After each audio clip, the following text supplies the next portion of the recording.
Her name was Naomi, not the Naomi from thousands of years ago, but her life followed the same heartbreaking path, almost as if history was repeating itself in modern clothing. To understand her comeback, you have to understand her collapse. Naomi had a good life, a stable job, a loving husband, 2 boys who adored her, a home filled with the warmth of family. Her life felt full, just like the Naomi in Scripture before the famine came. But life changes fast.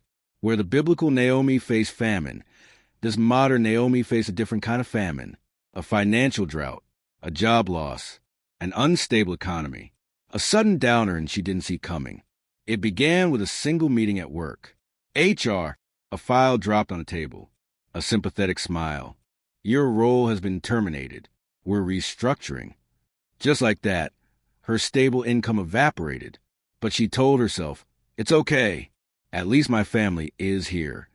Except the storm hadn't finished forming. As her income disappeared, stress filled the home. Arguments replaced laughter. Bills replaced comfort.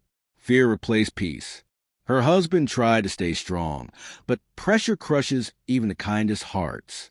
He fell sick, stress, exhaustion, a body weakened by worry. And in a painful echo of the biblical story, Naomi lost him. Then, during the same season of chaos, she lost one son to depression and the other to a tragic accident, just like the Naomi of Scripture lost Mahlon and Chilion.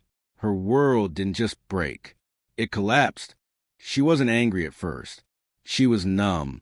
Then numbness turned into bitterness. She whispered the same ancient words recorded in Ruth 1 verse 20. Call me Mara, for the Almighty has made my life very bitter. Her once full life now felt painfully empty. With no job, no husband, no sons, and bills choking her joy, modern Naomi made a hard choice. She returned home, not physically like the biblical Naomi returned to Bethlehem, but spiritually. She returned to God, not because she felt strong, but because she had nothing left to stand on.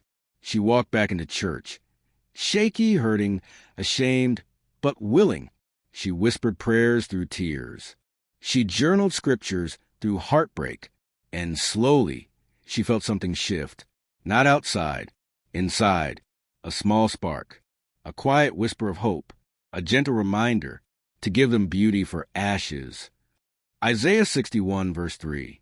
Ashes were all she had.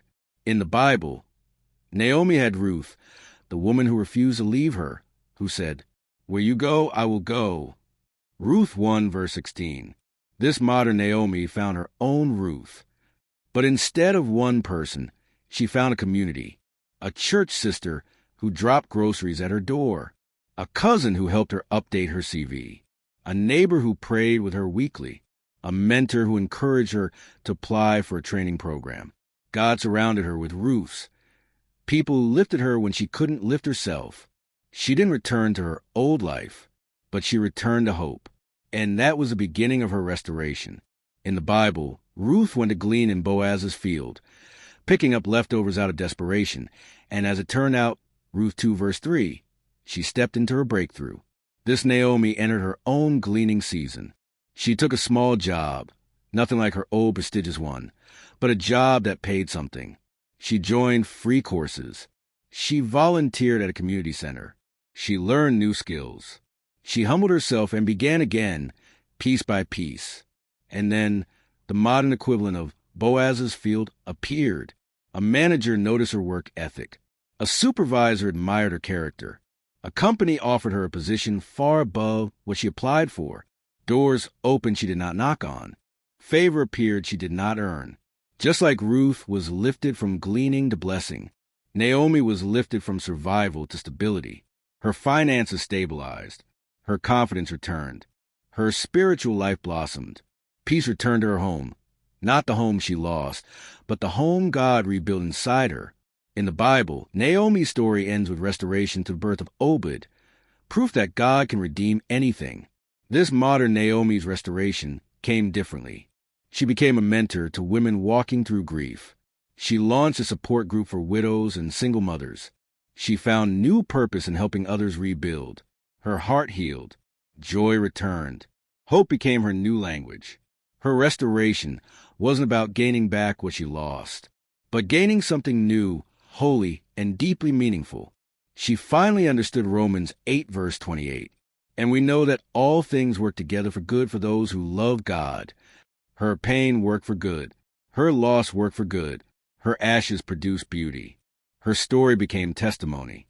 If you're listening today and your life feels like Naomi's, if you lost jobs, relationships, finances, family, or direction, if you feel empty, broken, or forgotten, hear this.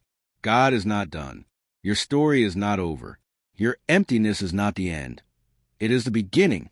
The same God who restored the Naomi in Scripture, and the Naomi in this story, is the same God watching over you. When everything falls apart, God begins to rebuild. When you have ashes, He has beauty. When you are empty, He fills. When you feel forgotten, He remembers. Just hold on. Keep walking. Keep believing. Because beauty always rises from ashes, and your restoration is already on the way.